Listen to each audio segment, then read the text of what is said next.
प्रेम प्रणाम जी सुंदर साथ जी।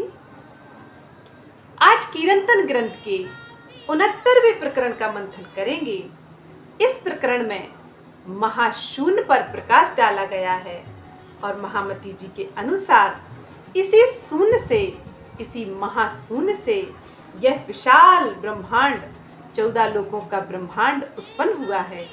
महामती जी कहती हैं, शून्य मंडल सुध लो जो मारा संबंधी, आइंदु जहेर आधार, नीत नीत कहीने निगम बलिया, निगम ने अवगम अपार, निगम ने अगम अपार। महामती जी कहती हैं, हे मेरे लाडले आत्म संबंधी सुंदर साथ जी, इस महाशून्य की विशेषता को समझिए। इसी महाशून्य से यह विशाल ब्रह्मांड उत्पन्न होता है, जिसे पौराणिक दृष्टि से 3 लोकों में विभाजित किया गया है, मृत्यु लोक, स्वर्ग लोक और वैकुंठ आदि लोक। और इन्हीं तीनों लोकों को 14 लोकों का ब्रह्मांड महामती श्री प्राणनाथ जी ने बताया है। यही ब्रह्मांड मोह सागर से उत्पन्न होता है और उस मोह सागर को ही महाशून्य कहा गया है। इसमें ही आदि नारायण का स्वरूप उत्पन्न होता है, जो अव्याकृत ब्रह्म के मन का स्वरूप है। और इन्हीं आदि नारायण के मन के स्वरूप त्रिदेवा हैं, अर्थात वे सतरज तम तीनों गुणों के देवता हैं। अर्थात इस समस्त सृष्टि में 14 लोकों के ब्रह्मांड में सतरजतम अर्थात तीनों गुणों की प्रधानता है और मनुष्य तीनों गुणों के अनुसार स्वतः ही अपने अपने स्वभाव के अनुसार ही कर्म करते हैं। महामती जी कहते हैं कि अनंत और पार न किए जा सकने वाले इस महाशून्य मोह सागर से सभी मनुष्यों को लौटना पड़ा, अर्थात इनके पार कोई भी जा न सका। बिना तारतम ज्ञान का उजाला लिए इस निराकार मोह सागर महाशून्य को आज तक कोई भी महापुरुष मनीषी अपने तप से, योग बल से पार नहीं कर सका। वे कहते हैं, उन्होंने वेदों की व्याख्या में इसी कारण परब्रह्म के लिए नेति नेति शब्द का प्रयोग किया है कि वहाँ जाया ही नहीं जा सकता। यही मोह सागर अंधकार सभी प्राणियों के लिए छा जाता है और वे इनको उल्लंघ ही नहीं पाते हैं। भले ही वह कितने तपस्वी हों, ऋषि मुनि हों, पवित्र हों, यज्ञ करने वाले हों, सभी कर्म कांड करने वाले हों, ध्यान करने वाले हों, बिना तारतम्य ज्ञान के इनकी बुद्धि निराकार के पार जा ही नहीं सकती। महामती जी की यही शोभा है कि अपनी रूहों को उस निराकार, उस मोह सागर के पार का ज्ञान सुना रहे हैं और सभी जीव सृष्टि और ईश्वरी सृष्टि को भी इस लाभ का अवसर वे दे रहे हैं और सभी को अखंड बहिस्तों में मुक्ति का साधन, यह ससंवेद, यह तारतम वाणी वे लेकर आए हैं। यही उनकी महिमा है। वे इमाम मेहंदी कहते हैं कि बिना तारतम ज्ञान के, बिना इल्मे लदुन्नी के उस धाम, उस अर्ज़े अजीम, उस चौथे आसमान, उस दिव्य ब्रह्मपुर परम धाम में जाया ही नहीं जा सकता।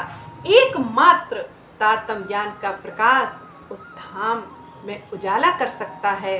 अतः सुंदर साथ जी, यह वह समय है जब उस पूर्ण ब्रह्म परमात्मा के धाम स्वरूप और लीला का प्रकाश सभी के हृदय में फैल सकता है और सभी उस प्रियतम की पूर्ण पहचान कर सकते हैं, जिस प्रियतम को बड़े बड़े मनीषियों ने, यतियों ने, तपस्वियों ने नेति नेति कह दिया और अगम कहकर स्वयं को ही निगम कहा दिया, अर्थात वहाँ कोई जा ही नहीं सकता।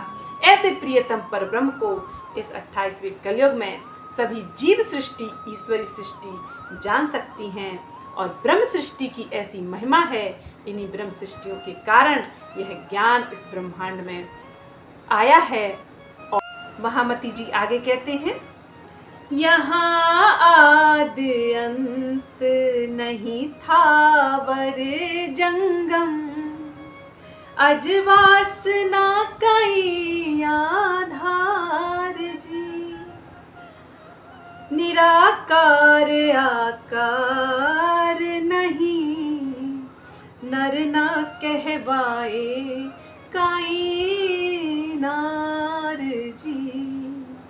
वे कहते हैं, महाशून्य मोह सागर का विस्तार इतना अधिक है कि ना तो इसके आदि को जाना जा सकता है अर्थात प्रारंभ को, और ना अंत को अर्थात ना इसके छोर का कोई अनुभव कर सकता है। महामती जी कहते हैं, इसे स्थावर अर्थात स्थित रहने वाला कह सकते हैं और ना ही जंगम अर्थात चलने वाला ही कह सकते हैं। ना तो यह उजाला है और ना तो यह अंधेरा है, ना तो यह निराकार है और ना तो यह साकार है, ना तो इसे पुरुष कह सकते हैं और ना ही इसे स्त्री अर्थात नारी कह सकते हैं। मोह सागर ही महामाया है जिसका स्वरूप अव्यक्त है। अतः सुंदर साथ जी कते पक्ष के लोगों के अनुसार इस निराकार ब्रह्म, इस महाशून्य को ही बेचून, बेचगुण, बेशवी और बेनिमून कहा गया है। कहा गया है कि उसका ना तो कोई अंत है ना आदि है, वह तो ना निराकार है ना साकार है, वह बेनिमून है, वह उपमा से रहित है अर्थात उसका कोई ठौर नहीं पा सकता। और उन्होंने इसी निराकार को अल्लाह कह दिया। इसी निराकार की वे भी उपासना करते हैं, वे इसी निराकार का ध्यान करते हैं और कहते हैं कि जिसका ना आदि है ना अंत है अर्थात अल्लाह यही है, अल्लाह की शक्ति यही है। लेकिन महामती श्री प्राणनाथ जी की उपलब्धि निराकार के पार और उसके पार का भी ज्ञान सभी को देती है और अपनी रूह को उस आनंद के सागर में डुबोने का मौका देते हैं अर्थात इस इल्मे लदुन्नी से अल्लाह कलाम को जानकर उस प्रियतम, उस अल्लाह ताला की पूर्ण पहचान की जा सकती है। और अखंड मुक्ति का साधन भी यही है। बिना पूर्ण पहचान उस प्रियतम को बिना जाने कोई भी मुक्ति नहीं पा सकता। भले ही हम इस संसार में कितने ही कर्मकांड, कितने ही शरीयत के साधन अपनाते रहें, उपासना पद्धति को अपनाते रहें, लेकिन जो तरीकत और मार्फत का ज्ञान, यह तारतम ज्ञान इल्मे लदुन्नी अर्थात यह स्वसंवेद देता है, एकमात्र वही उस पूर्ण ब्रह्म की पहचान का साधन है और कोई उपाय नहीं है। सुंदर साथ जी, महामती जी यही समझाते हैं कि इस तारतम ज्ञान के द्वारा इस प्रकरण में उसके स्वरूप के संबंध में सांकेतिक निर्देश दिया गया है। उसे स्थावर या जंगम इसलिए नहीं कह सकते क्योंकि सृष्टि से पूर्व उसकी स्थिति सुसुप्त जैसी होती है अर्थात महाशून्य की स्थिति सुसुप्त अर्थात स्वाप्निक दुनिया को उत्पन्न करने वाले उस आदि नारायण को उत्पन्न करने वाले उस मोह सागर में स्वयं को देखने के बाद जब सुसुप्त जैसी हो जाती है तब यह स्वाप्निक दुनिया का निर्माण होता है। इसलिए उसे ना तो पुरुष कह सकते हैं, ना नारी कह सकते हैं, ना स्थावर कह सकते हैं, ना जंगम कह सकते हैं और ना ही इसके आदि और अंत का कोई था पा सकता है। महामती जी आगे कहते हैं, नाम न ठाम नहीं गुण निर्गुण, पंख नहीं परवान जी, आवन गवन नहीं अंग इंद्री, लखना काई निर्माण जी, लखना काई निर्माण जी। वे कहते हैं इस महाशून्य के अंदर ना तो संबोधन के लिए नाम के रूप में कोई शब्द प्रयोग हो सकता है और ना ही निवास के लिए कोई स्थान है। यहाँ गुणों से युक्त या गुणों से रहित कोई भी पदार्थ नहीं है। निश्चित रूप से यहाँ अंतःकरण, इंद्रियों या पक्ष का भी अस्तित्व नहीं है। यहाँ गमन, आगमन तथा पहचान की भी प्रक्रिया नहीं है। सुंदर साथ जी इसीलिए महामती प्राणनाथ जी कहते हैं कि इस निराकार, इस मोह सागर को परमात्मा मान लेना बहुत बड़ी भूल है, क्योंकि यह परमात्मा नहीं है, यह तो वह मोह सागर है जिससे 14 लोकों का ब्रह्मांड उत्पन्न होता है। इसके पार यदि बुद्धि को, यदि चित्त को ले जाना है, तारतम्य ज्ञान और इस इल्म लदुन्नी का अध्ययन बहुत ही आवश्यक है। कहा जाता है साकारश विनाशो अस्ति निराकारस शून्यत्वाक्ष अन्यश्चा वस्तुत्वादे उभय पक्ष विभिन्न वस्तु ज्ञानम मोक्षा। अर्थात जितने भी साकार पदार्थ हैं वे सब सअवयव होने से नश्वर हैं और निराकार शून्य होने से सच्चिदानंद नहीं हो सकता। इसलिए ब्रह्म साकार और निराकार दोनों से भिन्न वस्तु है।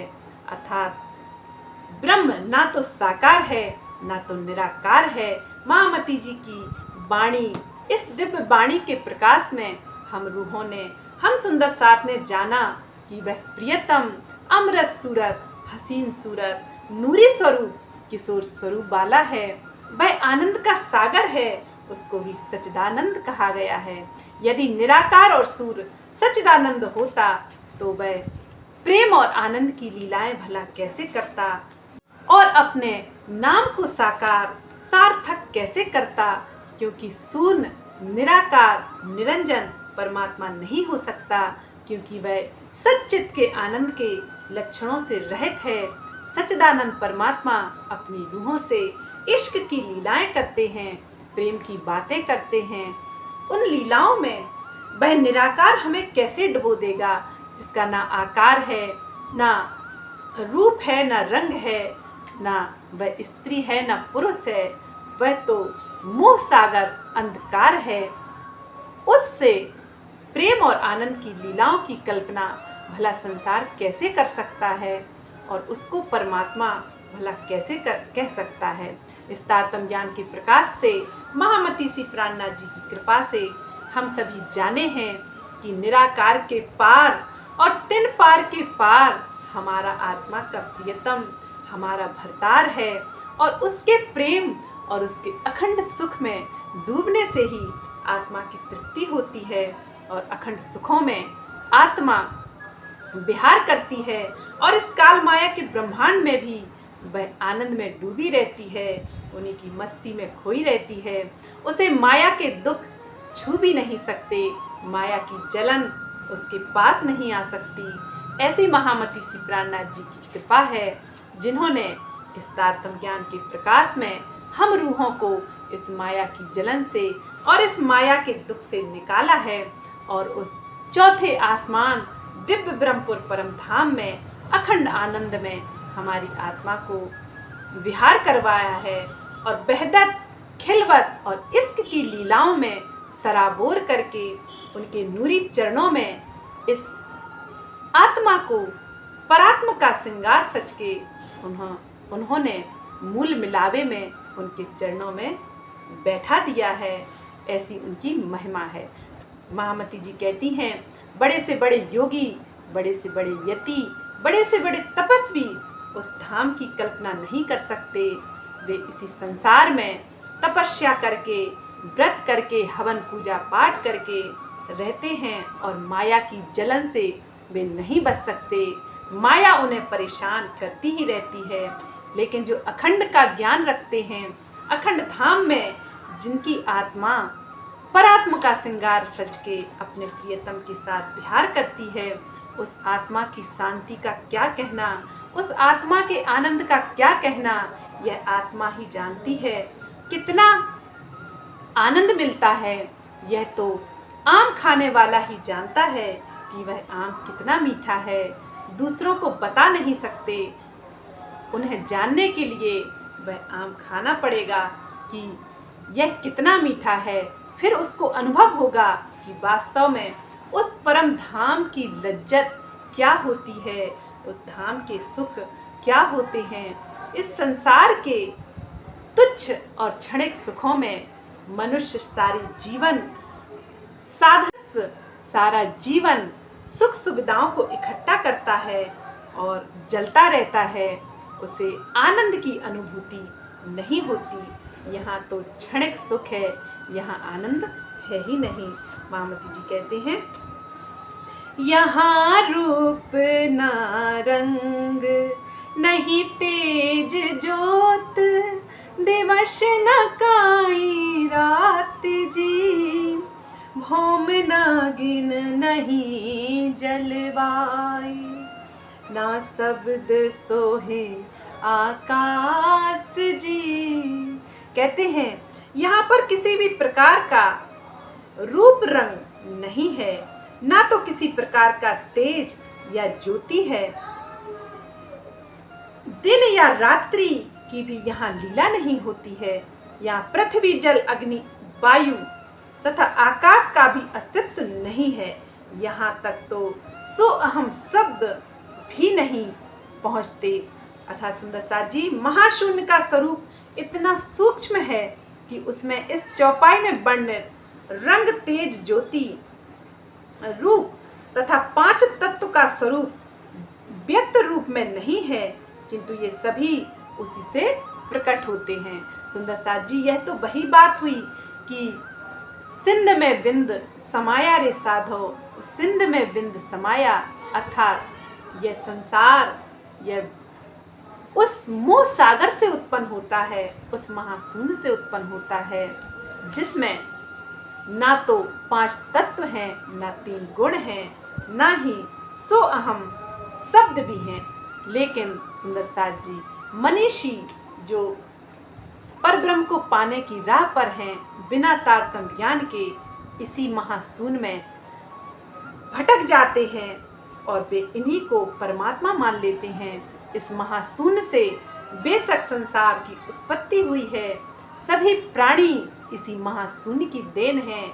जो कुछ भी आंखों से दिखाई देता है सब इसी महाशून्य से उत्पन्न होते हैं, लेकिन इसे प्रत्यक्ष रूप में देखने से यह बहुत ही सूक्ष्म है और वे इन आंखों से दिखाई नहीं दे सकता।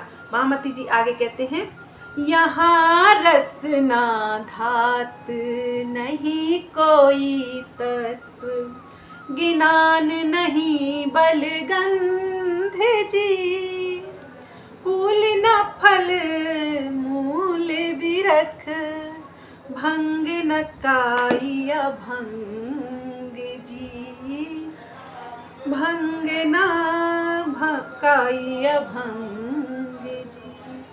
कहते हैं यहाँ किसी भी प्रकार के रस धातु तत्व का व्यक्त रूप नहीं है।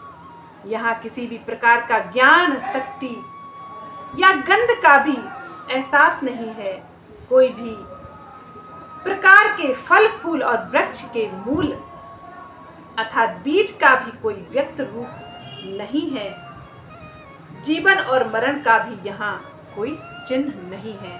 अर्थात सुंदर साथ जी, महाशून्य कहे जाने वाले उस निराकार उस मोह सागर का विस्तार इतना अधिक है कि वह 14 लोकों को उत्पन्न कर सकता है, और वह सूक्ष्म भी इतना है कि यहाँ न 5 तत्व हैं, न 3 गुण हैं, न कोई विचार हैं, न कोई वृक्ष है, न मूल है, न फल है, न यहाँ जीवन मरण की कल्पना ही की जा सकती है।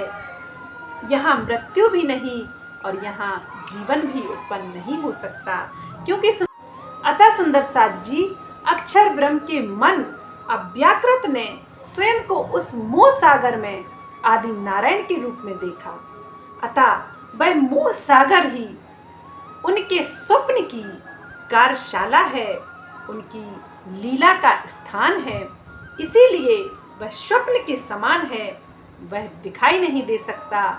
इन चक्षुओं से उसे देखा नहीं जा सकता, भले ही उससे समस्त ब्रह्मांड सब 14 लोकों के प्राणी उत्पन्न होते हैं, लेकिन वह अव्याकृत का स्वप्न का स्वरूप होने से और स्वप्न की कार्य क्षेत्र होने से वह सबको विदित नहीं हो सकता। इसीलिए उस निराकार के बारे में कोई जानता नहीं है और ना कोई अपनी भाषा से उसे जता सकता है कि वह कैसा है। उसे तो बस यही कहा जा सकता है कि वह निराकार है, बेनिमून है। महामती जी आगे कहते हैं, अखंड तना दरवाजाड़ी,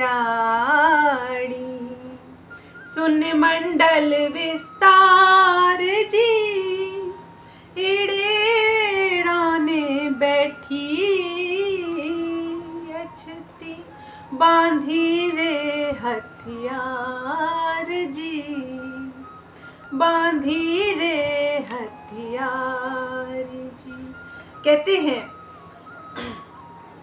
महासून का यह अनंत मंडल अखंड धाम के पर्दे के रूप में है। इसका विस्तार बेहद के दरवाजे अव्याकृत तक हैं। इसी महासून में काल माया की वह शक्ति हथियार लेकर बैठी है, जिसको कोई जीत नहीं पाता। सुंदर साथ जी महामती जी कहते हैं, प्रणव ओम की आलादनी शक्ति रोधनी है। यह किसी को भी अखंड धाम में प्रवेश करने नहीं देती। अर्थात उस धाम में जाने के लिए 24,000 शक्तियां इस रोधनी शक्ति की कार्य करती हैं और वे शक्ति। अतः सुंदर साथ जी, रोधनी का अर्थ है अवरुद्ध अर्थात रोकने वाली। इसी शक्ति से 24,000 शक्तियां प्रकट होती हैं, जो मनुष्य की दृष्टि को, मनुष्य की बुद्धि को उस परम धाम, उस अर्ज़े अजीम में जाने से रोकती हैं। वे शक्तियाँ इसी माया में मनुष्य को लिप्त करती हैं, अर्थात उन्मुख किए रहती हैं कि धाम तक किसी की भी नज़र ना पहुँचे। इस शक्ति से लड़ने के लिए तारतम्य ज्ञान का प्रकाश और संशय रहित ज्ञान की तलवार चाहिए, तभी उस धाम में जाया जा सकता है। कि बड़े बड़े ऋषि मुनि, तपस्वी, हवन करने वाले और हर प्रकार के शारीरिक कष्ट को झेलने वाले, व्रत करने वाले अपने योग बल से इन शक्तियों को जीत नहीं सकते। एकमात्र तारतम्य ज्ञान का प्रकाश ही उस धाम तक ले जाने वाला है, और जो संशय रहित ज्ञान की तलवार महामती जी ने हम सभी सुंदर साथ को दी है, इसी से माया के विरुद्ध हम युद्ध करते हैं और उस धाम में हमारी दृष्टि जाने के काबिल हो जाती है। और एकमात्र ब्रह्म सृष्टि, एकमात्र खासल खास रूहें इन 24,000 शक्तियों का विरोध करके, इनसे लड़कर, इनसे युद्ध करके उस धाम में विजय प्राप्त करती हैं और अखंड मुक्ति को भी प्राप्त करती हैं। सुंदर साथ जी, महाशून्य में काल माया की वह शक्ति हथियार लेकर बैठी रहती है, अर्थात यह सबके बस की बात नहीं कि उन्हें उलंघ लिया जाए।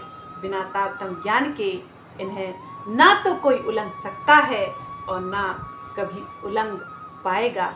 अतः सुंदर साथ जी, काल माया की शक्ति को ही रोधनी शक्ति कहा गया है, अर्थात इसकी 24,000 शक्तियाँ मनुष्य की बुद्धि को उस धाम में जाने ही नहीं देती, अर्थात उनकी बुद्धि बिना तारतम्य ज्ञान के उस धाम का ज्ञान ग्रहण ही नहीं कर सकती, वह पात्र ही नहीं बनती। यह शक्तियाँ इतनी अधिक शक्तिशाली होती हैं। महामती जी आगे कहते हैं, ए बले जो जो बलवंती तू, एहनो कोई न काढ़े पार जी, अनेक उपाय की धाघणे, पढ़ कोई न पहुँता दरबार जी, पर कोई न पहुँचा दरबार जी। कहते हैं, इस अति शक्तिशालिनी रोधनी के बल को देखिए, कोई भी इससे पार नहीं हो पाता, अर्थात इसे हराकर, निराकार को उल्लंघ कर उसको जीतने के लिए बहुत से लोगों ने अनेकों प्रयास किए, किंतु कोई भी बेहद में नहीं पहुंच सका। सुंदर साथ जी, प्रयास तो सभी करते हैं, पर प्रयास से इस धाम तक नहीं जाया जा सकता, क्योंकि यह प्रेम का धाम है। जब तक पूर्ण प्रेम और पूर्ण समर्पण आत्मा के हृदय में नहीं उत्पन्न होता, तब तक उस धाम में जाया नहीं जा सकता। किसी भी प्रकार के प्रयास से, किसी भी प्रकार के कष्ट से, व्रत से, किसी भी प्रकार की क्रिया से उस धाम में नहीं जाया जा सकता। उस धाम में तो मात्र विरह, समर्पण और प्रेम की डोर से बंधकर ही जाया जा सकता है, और उस प्रियतम परब्रह्म की कृपा मेहर से ही उस धाम में जाया जा सकता है। अपने बल से, अपने प्रयास से उस धाम का साक्षात्कार कोई नहीं कर सकता। महामती जी कहते हैं, कोई न पहुँचो यहाँ लगे, एहनो बोली मारे प्रताप जी, आ पहुँचो एहनी छाया पड़ी छे, ए सुने मंडल विस्तार जी। महामती जी कहते हैं, कोई भी व्यक्ति पंच वासनाओं और ब्रह्म सृष्टियों को छोड़कर इस रोधनी शक्ति को पार करके अखंड बेहद में नहीं जा सका। सबको रोकने की अपनी इच्छा शक्ति बोली से ही यह बड़े बड़े योगी राजों की शक्ति को छीन कर देती है। ये पांच तत्व इस अनंत विस्तार वाले महाशून्य की छाया मात्र हैं। सुंदर साथ जी, महामती जी कहते हैं, शारीरिक क्रिया से काल माया के ब्रह्मांड में किसी भी क्रिया को करने से, किसी भी पूजा पद्धति को अपनाने से उस धाम में नहीं जाया जा सकता, और ना ही इस रोधनी शक्ति की 24,000 शक्तियों से युद्ध किया जा सकता है। यह तो मात्र तारतम ज्ञान के प्रकाश से संशय रहित होकर उस ज्ञान की तलवार से ही इस रोधनी शक्ति को हराया जा सकता है, और कोई उपाय नहीं। और ध्यान में बैठकर विशुद्ध होकर, निर्मल होकर, उस प्रियतम परब्रह्म पर पूर्ण समर्पित होकर उस धाम का ध्यान चितवन करके ही उस धाम का अनुभव किया जा सकता है।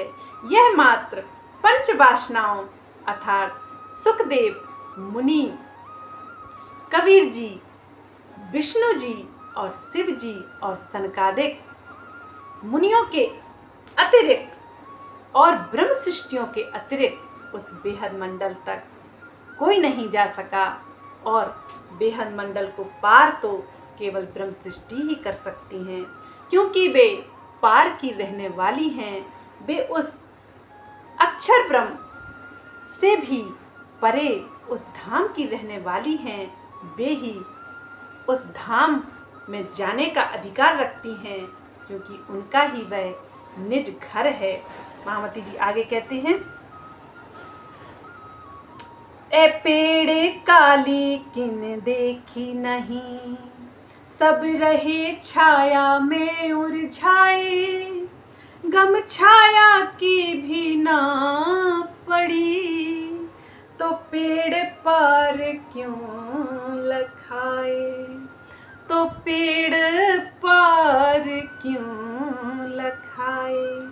महामती जी कहते हैं, इस चौपाई में स्पष्ट है कि उस महामाया काल माया महाशून्य की छाया रूप पंच तत्व, अष्टावरण, महतत्व आदि है।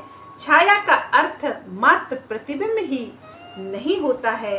छाया शब्द का प्रयोग अलंकारिक रूप में भी होता है, जैसे किसी व्यक्ति से किसी दूसरे व्यक्ति का आचरण शक्ति या ज्ञान का अंश होता है। यही कहा जाता है कि उस व्यक्ति में उसकी छाया है, अर्थात उस व्यक्ति में उसके गुण हैं, उस व्यक्ति में उसका स्वभाव दिखाई देता है, इसलिए उसे छाया कहा गया है। महामती जी कहते हैं, 5 तत्व को महाशून्य की छाया मात्र कहते हैं। यद्यपि शास्त्रीय मान्यता में मोह तत्व से मह तत्व, उससे अहंकार, तत्पश्चात आकाश आदि पंचभूतों का प्रकटन होता है।